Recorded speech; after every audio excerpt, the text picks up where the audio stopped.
एक ऊंची पहाड़ी पर एक पुरानी हवेली थी।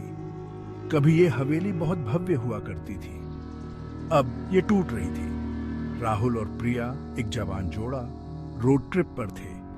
उन्हें पुरानी जगहें देखना बहुत पसंद था। धुंध से घिरी हुई हवेली उनके साहसिक दिलों को अपनी ओर बुला रही थी। प्रिया ने गाड़ी ऊंची घास वाले रास्ते पर खड़ी कर दी। हवा भारी हो गई। मन में एक अनजाना डर समा गया। राहुल, तुम्हें यकीन है ना? प्रिया ने धीरे से पूछा। हमेशा आशावादी रहने वाला राहुल मुस्कुराते हुए उसे भरोसा दिलाते हुए बोला, घबराओ मत प्रिया, ये बस एक पुराना घर है। देखते हैं इसके अंदर क्या राज छुपे हैं। वे विशाल लकड़ी के दरवाजे के पास पहुंचे। उनका पेंट छिल रहा था, मानो कोई घाव हो। एक दरवाजा चरमराहट के साथ खुला, जैसे उन्हें अंदर बुला रहा हो। उत्साह और घबराहट के मिश्रण के साथ राहुल और प्रिया अंदर दाखिल हुए। हवेली ने सूरज की रोशनी को निगल लिया था और उन्हें एक अजीब अंधेरे में धकेल दिया। अंदर की हवा सड़न और किसी और चीज की गंध से भरी थी, कुछ ऐसा जिसे पहचाना नहीं जा सकता था और जो परेशान कर रहा था।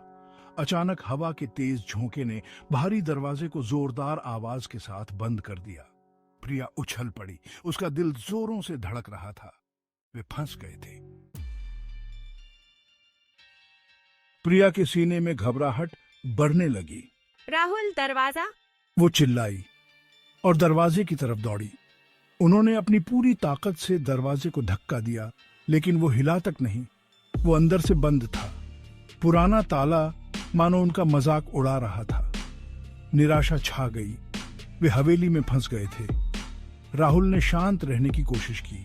चिंता मत करो प्रिया, हम बाहर निकलने का कोई और रास्ता खोज लेंगे। उसने चारों ओर देखा।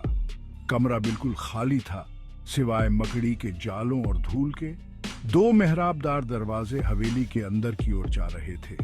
वे सावधानी से मेहराबों की ओर बढ़े। उनके कदमों की गूंज खामोशी में गूंज रही थी। हवा और ठंडी हो गई। फर्श से एक धीमी कंपन की आवाज आई, जिससे उनकी रीढ़ की हड्डी में सिहरन दौड़ गई। प्रिया को लगा जैसे उसने एक कोने में एक छाया देखी हो जो गायब हो गई। डर ने उन पर अपनी पकड़ मजबूत कर ली। हवेली उतनी वीरान नहीं थी जितना उन्होंने सोचा था। उनके साथ वहां कुछ और भी मौजूद था, कुछ ऐसा जो अदृश्य और दुष्ट था। फर्श के तख्तों की हर चीख, हवा की हर सरसराहट उनके डर को और बढ़ा रही थी। वे एक लंबे संकरी दालान में दाखिल हुए।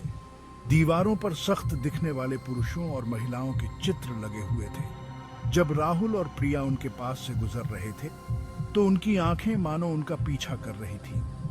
प्रिया को अपने चेहरे पर ठंडी हवा का झोंका महसूस हुआ, जैसे किसी भूत ने सांस ली हो। उनके आगे दालान के अंत में एक कमरे से हल्की रोशनी आ रही थी। उन्होंने एक दूसरे को घबराहट भरी नजरों से देखा और धीरे धीरे कमरे के पास पहुंचे। जैसे जैसे वे करीब आते गए, सड़न की गंध तेज होती गई, जिससे उन्हें घृणा होने लगी। प्रिया ने अपने दुपट्टे से अपनी नाक और मुंह ढक लिया। हे भगवान! ये कमरा कभी स्टडी रूम रहा होगा।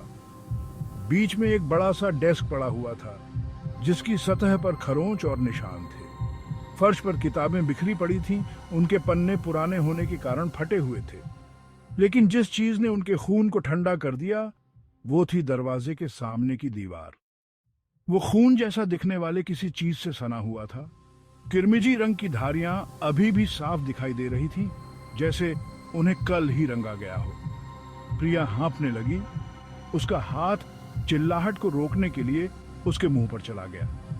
राहुल ने अपनी रीढ़ की हड्डी में सिहरन महसूस की। यह कोई साधारण हवेली नहीं थी। यह मौत की जगह थी, खौफ की जगह थी।